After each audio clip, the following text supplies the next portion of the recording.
இப்போ வந்து இப்போ 10 வருஷமா நம்ம பாக்கெட்லேருந்து டீ காஃபி கூட ஜிஎஸ்டி குறிப்பிட்டாங்க. அதை பற்றி ஏன் பேசுறது இல்லை? அது நம்ம உழைப்பு காசு தானே.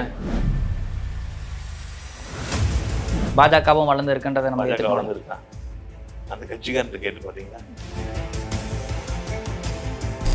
ஆனால் ஆளுங்கட்சி வந்து இருக்கிறதுனால அது பெரிய கட்சியாக இருக்கிறதா ஒரு பிம்பம் கற்பிக்கப்படுது.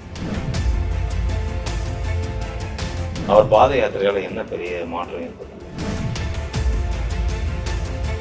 தமிழ்நாடு வந்து ஒரு டெவலப்டு ஸ்டேட்டு. இங்கே வந்து பிற்போக்குத்தனமான அரசியல்லாம் இங்கே ஈடுபடாது. அவர் பேசுறதுலாம் சம்மந்தமே இல்லாமல் பேசிட்டு இருக்காரு. அவர் வந்து ஒரு கண்டென்ட் கிரியேட்டர் மாதிரி பேசிட்டு இருக்காரு. அண்ணாமலை அதை 2 வருஷத்துலேயே பண்ணிட்டாரு. வந்தவொடனே முதல்ல பிராமின் லாபியெல்லாம் ஒழிச்சிட்டாரு. இப்போ அந்த பிராமின் லாபி வந்து டெட் அகேன்ஸ்ட் அண்ணாமலை. ஆனால் இவங்க 3 பேருமே என்ன பண்ணுறாங்க, ஒரு கட்டத்தில் வந்து அவங்க கம்யூனிட்டி பேஸில் அப்படியே போய் சேர்ந்துட்டாங்க. இப்போ ஆல்மோஸ்ட் அவங்க பாஜகவில் போய் சேர்ந்துட்டாங்க. முடிஞ்சு போச்சு. அப்படிதான் வளர்ச்சி. நீங்கள் அப்படிதான் வளர்ச்சியை பார்க்கணும். நீங்கள் வந்து சும்மா ஒரு ஏதோ இலவசம் யார் பாய்க்கு வந்து கொடுக்கல.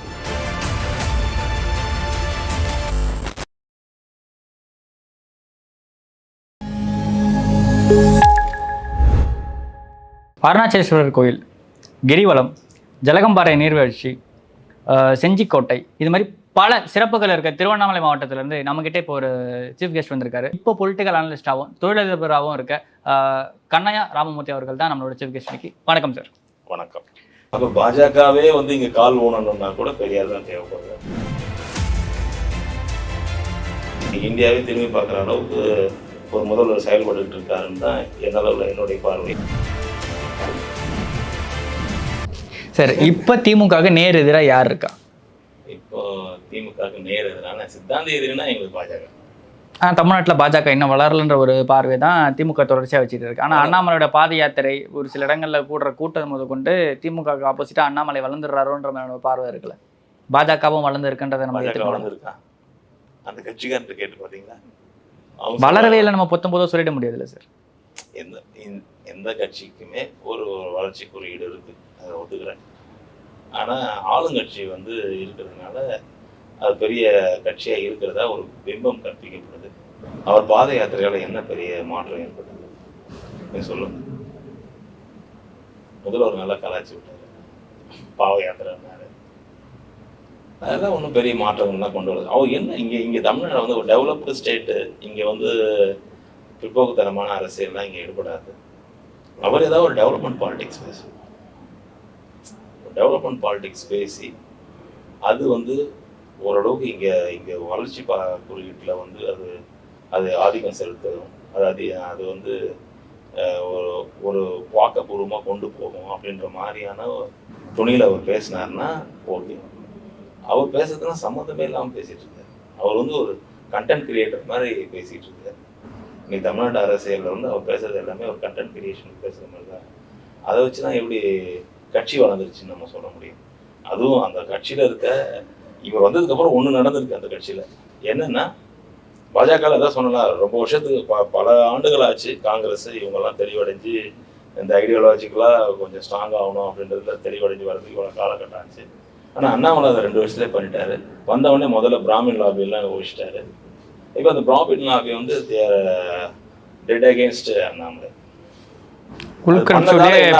பண்ண உடனே என்ன ஆச்சுன்னா அதனால ஒரு கொஞ்சம் மெரிட் வந்துடும். இல்லை சார், ஆனாலுமே இப்போ அண்ணாமலைக்கு வந்து கோயம்புத்தூரில் ஓட்டு போடணும்னு சொல்லிட்டு இதே பிராமண சங்கங்களை தான் சேர்ந்து ஒரு முடிவெடுத்து ஒரு லெட்டர் பேட் ஒன்று ரிலீஸ் பண்ணுறாங்க. ஓகே, அது பிபிசி ஆய்வும் பண்ணி போட்டுருவாங்க. இது மாதிரி உண்மையாக அவங்க தான் பண்ணாங்கன்னா ஆமாம் பண்ணாங்க அப்படின்ற மாதிரியான விஷயமும் வந்துருந்துச்சு. நாட்டில் சங்கத்துக்கு வந்து குறைபாடே இல்லை. அவங்க அந்த சங்கம்ன்றது என்ன ஒட்டுமொத்த சங்கம் கிடையாது, அது ஒரு சங்கம், அவ்வளோதான். நீங்கள் வந்து அண்ணாமலை பிடிக்கலனாலும் பிராமின்ஸ் வந்து மோடியை தான் ஆதரிப்பாங்க இன் ஜென்ரல். அது வந்து ஏன்னா ஐடியாலஜிக்கலாக வந்து அவங்களுக்கு வந்து மோடியோடைய அரசியல் வந்து அவங்களுக்கு பிடிச்சிருக்கு. இன்னைக்கு கூட மோடிக்கு வந்து நீங்கள் ஒரு கம்யூனிட்டியோட தலைவர், ஒரு லெட்டர் பேடு தான் இருக்குது உங்ககிட்ட, ஆனால் நீங்கள் ஒரு கம்யூனிட்டியோட தலைவர், நான் மோடி பார்க்கணும் அப்படின்னு சொல்லிட்டு ஒரு செல்லுக்கு நீங்கள் அமைச்சு ஒரு மெசேஜ் கொடுத்தீங்கன்னா உங்களை அப்பாயின்மெண்ட் நீங்கள் போய் பார்க்கலாம். இந்த விஷயம் அவர் பண்ணுறதுனால இந்த இந்த பிராமின் சமூகம் வந்து அவரை ஏற்றுக்கிறாங்க. அதுவும் இல்லாமல் அவங்க எப்படி பார்க்குறாங்க அப்படின்னா 2 விதமாக பார்க்குறாங்க. எஜுகேட்டட் பிராமின் சொசைட்டி அவங்க பெரியாரை பற்றி வெளிப்படையாக பேச முடியாது. வெளிப்படையாக பேச முடியாதனாலும் அவங்க பெரியார் சொன்னதை விட சுப்பீரியரான அந்த மாடர்ன் லைஃப் ஸ்டைலுக்கு வந்துட்டாங்க. இன்னொரு செக்ஷன் மோடி மாதிரி ஒருத்தர் இருந்தால் தான் இந்து மதத்தை காப்பாற்ற முடியும் அப்படின்னு நம்புறாங்க. இல்லை சார், அவங்க நம்பினா பிரச்சனை இல்லை சார். இவர் ஜான் பாண்டியனும் கிருஷ்ணசாமியை நம்புறதுல எப்படி இருக்கு? அவங்க பிள்ளை யாருங்க இருக்கா? அவங்க பின்னாடி கட்சி இருக்கு. அனாதைங்க அவங்க. சார் நம்ம அப்படி புறந்தல இப்போ நம்ம வடக்கு பக்கத்தில் இருந்துட்டு அந்த இடத்துல நான் என்ன சொல்லுங்க, அரசியலுடைய ஆரம்பம் தாங்க இதே. ஜான் பாண்டியன் இது தோட்டத்தொழில் பிரச்சனை, அந்த டீ எஸ்டேட் பிரச்சனை, இப்போ இதே இந்த படத்தில் கூட எடுத்திருந்தாங்களே அந்த என்ன அந்த கொடியின் மூலமாக என்ன பிரச்சனை அது. ஸோ அந்த மாதிரி பிரச்சனைகள்லாம் நடந்தப்போ கிருஷ்ணசாமி, ஜான் பாண்டியன் அவங்களாம் மிகப்பெரிய பெரிய புரட்சியாளர்களாக வந்தாங்க. 3 புரட்சியாளர்கள் வந்தாங்க தமிழ்நாட்டில். தமிழ்நாட்டையே திரும்பி பார்க்குற அளவுக்கு வந்தாங்க. 4ஆவது திருமாவளவன் வந்தார். ஆனால் இந்த 3 பேருமே வந்து தோத்துட்டாங்க. திருமாவளவன் சுதாரிச்சிட்டார், அவர் புரிஞ்சுக்கிட்டார் அரசியல். ஏன்னா அவர் நிறைய அவருடைய வாசிப்பு, அவருடைய பார்வை, அவருடைய அணுகுமுறையெல்லாம் மாறிடுச்சு. அவர் ரீஃபைன் ஆகிட்டார். அடுத்த கட்டத்துக்கு போக முடியாதுன்னு அவர் ஒரு தெளிவான விளக்கமும் கொடுத்துட்டார். 35 மார்க் எடுத்தால் தான் பாஸ். 18 மார்க் வச்சுக்கிட்டு நான் ஒன்றும் பண்ண முடியாது. 34 மார்க் எடுத்தாலே ஃபெயிலுன்ற காலகட்டத்தில் நீ 18 மார்க் வச்சுன்னு நான் தான் எல்லாருமே டிசைட் பண்ணுறேன், நீ பேசுறது வந்து அபத்தம், முட்டாள்தனம். அதனால நமக்கு எந்த அதிகாரமும் கிடைக்க போகிறதில்ல. அதிகாரத்தினோடு இணைந்து, இணக்கமாக இணைந்து நமக்கான அதிகாரங்களை வாங்கிக்கிட்டு நமக்கு கிடைச்ச அதிகாரத்தை வச்சு நம்ம மக்களுக்கு என்ன செய்யணும் அப்படின்ற பார்வை நோக்கி அவர் போயிட்டார். ராமதாஸ் மிகப்பெரிய புரட்சியாளராக வந்தார். அவருக்கு ஐயான்னு பேர் வச்சாங்க. ஐயா யார் பேர்? பெரியாருக்கு தான் ஐயான்னு சொல்லுவாங்க. அதுக்கு முன்னே காமராஜர் பெரியார் 2 பேருமே ஐயான்னு. காமராஜருக்கு ஐயான்னு சொல்ல மாட்டாங்க, பெரியாருக்கு தான் ஐயான்னு சொன்னாங்க. அதன் பிறகு ஐயான்னு சொன்னது இவரை தான் சொன்னாங்க. அவ்வளோ மிகப்பெரிய ஒரு புரட்சி பண்ணார். ஒரு பெரிய ஒரு 2 உழைக்கும் சமூகமான வன்னிய சமூகம், தலித் சமூகத்தை வந்து இணைக்கிறதுக்கான ஒரு மிகப்பெரிய பாலமாக செயல்பட்டு பெரிய அரசியல் புரட்சி. எல்லா கட்சியுமே கட்சி பாகுபாடு இல்லாமல் எல்லாருமே அவர்கிட்ட போய் அவரோட இணைஞ்சு செயல்படணுன்ற அளவுக்கு ஒரு பெரிய மாற்றத்தை உருவாக்குற அளவுக்கு பண்ணார். அது உண்மையிலே ஒரு வரவேற்கத்தக்க ஒரு அரசியல் ஒரு முன்னேற்றம். ஆனால் இப்போ அதுக்கு அப்படியே நேரம் அதில் கொஞ்சம் அதில் ஒரு 25% கிருஷ்ணசாமி, அதில் ஒரு 10% ஜான் பாண்டியன். அந்தந்த பகுதிகளில் ஒரு பெரிய ஒரு மாற்றத்தை உருவாக்குற அளவுக்கு ஒரு சித்தாந்த ரீதியான அரசியலை பேசினாங்க. அவங்களாம் நீ பெரியார் தான் பேசுகிறாங்க. இவர் பெரியார் சொல்கிறாரு, அதான் வந்து சாதியான கட்டமைப்பு இருக்காங்க, சாதியின் அடிப்படையிலேயே நீங்கள் வந்து விகிதாச்சார அடிப்படையில் இந்த சாதி இவ்வளோ நம்பர் இருக்காங்கன்னு சொல்கிறேன், இவ்வளோ பேர் இருக்காங்க இல்லையா, அந்த விகிதாச்சார அடிப்படையில் நீ 3% இருக்க இல்லையா, அந்த விகிதாச்சார அடிப்படையில் நீ 3% வாங்கிக்கணும். இங்கே 50% பிற்பார்த்தப்பட்ட சமூகம் 55% இருக்காங்களா, அவங்க வாங்கிக்கிட்டோம். அதர்ஸ் 13% இருக்காங்க, அவங்க அதுக்கான ஜாப் வாங்கிக்கிட்டோம். தலித்ஸ் 18% இருக்காங்க, அவங்க அதுக்கான ஜாப் வாங்கிக்கிட்டோம். சிறுபான்மையில் 10% இருக்காங்க, அவங்க அதுக்கான வாங்கிக்கிட்டோம். இதுதான் பெரியாருடைய பார்வை. அதை தான் வந்து அவர் அரசியலாக முன்னெடுத்தார். அப்படியே தென் மாவட்டங்களில் கொஞ்சம் ரிவர்ஸ். எஜுகேஷனை தாண்டி அங்கே இருந்த பெரிய உளவியல் சிக்கல் என்னென்னா இந்த சாதிய ஏற்றத்தாழ்வு. அப்போ அந்த மாதிரி நடக்கும்பொழுது என்ன பண்ணுறாங்கன்னா, இவங்க 2 பேரும் பெரிய லெவலில் ஒரு புரட்சியாளர் சிந்தனையாளர்களாக வந்து ஒரு பெரிய தாக்கத்தை தென் மாவட்டங்களில் ஏற்படுத்துறாங்க. அதன் பிறகு காலகட்டங்களில் தான் திருமாவளவன். ஆனால் இவங்க 3 பேருமே என்ன பண்ணுறாங்க, ஒரு கட்டத்தில் வந்து அந்த கம்யூனிட்டி பேஸில் அப்படியே போய் சேர்ந்துட்டாங்க. இப்போ ஆல்மோஸ்ட் அவங்க பாஜகவில் போய் சேர்ந்துட்டாங்க, முடிஞ்சு போச்சு கதை. அவங்க வந்து ஒரு காஸ்ட் பாலிடிக்ஸ்ன்ற கண்டிஷனுக்கு போய் நின்றுட்டாங்க. திருமாவளவன் மட்டும் வந்து என்னன்னா ஒரு சோஷியல் ரிஃபார்மராக வரணும் அப்படின்ற மாதிரி இன்னைக்கு கூட அவர் பேசுகிறாரு. எனக்கு இந்த எம்பி பதவி முக்கியம் கிடையாது, இந்த அரசியல் எனக்கு முக்கியம் கிடையாது, எனக்கு நாளைக்கே அந்த அரசியலை விட்டு என்னை வெளியே தூக்கி போட்டால் கூட நான் இயக்க அரசியலை கொண்டு போவேன், இயக்கத்தின் வழியாக வந்து மக்களை ஒன்றுபடுத்துவேன் அப்படின்ற இந்த தெளிவில் அவர் தப்பிச்சிட்டார். அவர் வந்து அடுத்த கட்டத்தை நோக்கி நகர அளவுக்கு வந்துட்டார். இவங்க 3 பேரும் அந்த ஒரு கட்டத்துக்கு மேலே அவங்களால பயணிக்க முடியாததால கம்யூனிட்டி பேஸில் போய் நின்றுட்டாங்க. இதுதான் சார் 3 ஆண்டுகால திமுக ஆட்சி உங்களோட பார்வையில் எப்படி இருக்கு? சிறப்பான ஆட்சி, திராவிட மாடல் ஆட்சி, மிக சிறப்பான ஆட்சி. எது அதெல்லாம் ப்ளஸ்ன்னு நீங்கள் நினைக்கிறீங்க? இலவச பேருந்து திட்டம், மகளிருக்கான 1000 ரூபாய், கொடுக்கறது, ரெண்டும் ஒரு மிகச்சிறந்த திட்டமாக நான் பார்க்குறேன். இது வந்து இதனுடைய ரிசல்ட்டுன்னு சொல்கிறோம் இல்லையா, அது வந்து இன்னொரு 10 ஆண்டுகள் நீங்கள் பார்க்கும்போது மிகப்பெரிய அளவு. எப்பயுமே வந்து ஒரு திட்டம் வரும்பொழுது அந்த திட்டம் வந்து பெருசாக பேசப்படாது, அது விமர்சிக்கப்படுறது வந்து சகஜம். ஆனால் இன்னைக்கு அந்த திட்டத்தால் பயன்பட்டுருக்கோம். இன்னைக்கு நானே விவசாயம் பண்ணுறாங்க, லேண்ட் இருக்குது அப்படின்னா கரண்ட் பில்லாம் கட்டினா நல்லா விவசாயம் பண்ண முடியும்.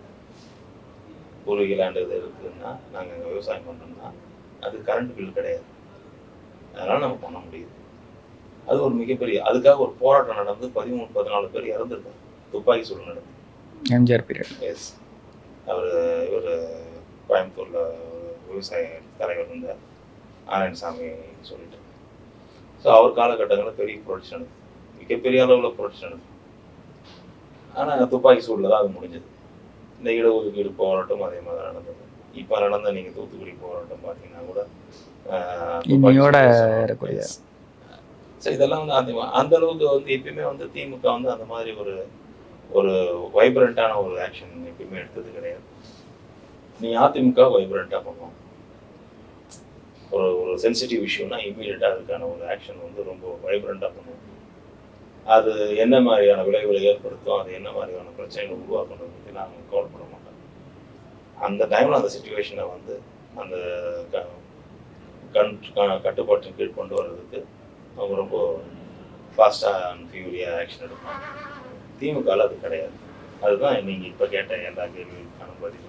சார், அப்படி இருந்துமே இந்த ஃப்ரீ பஸ் ஸ்கீம் வந்து எல்லாருக்கும் போய் சேரலை, பல இடங்களில் இது வந்து ப்ராப்ளமாக இருக்குன்னு சொல்கிறாங்களே, போதுமான அளவில் பேருந்துகள் இயக்கப்படலை, அந்த வழித்தடத்தில் ஒயிட் போர்ட் பஸ்ஸோட கவுண்ட்டை குறைச்சிட்டாங்கன்ற மாதிரி கம்ப்ளைண்ட்ஸுமே இருக்குது. இல்லை, அதெல்லாம் வந்து ஆதாரப்பூர்வமாக இல்லாத ஒரு இது.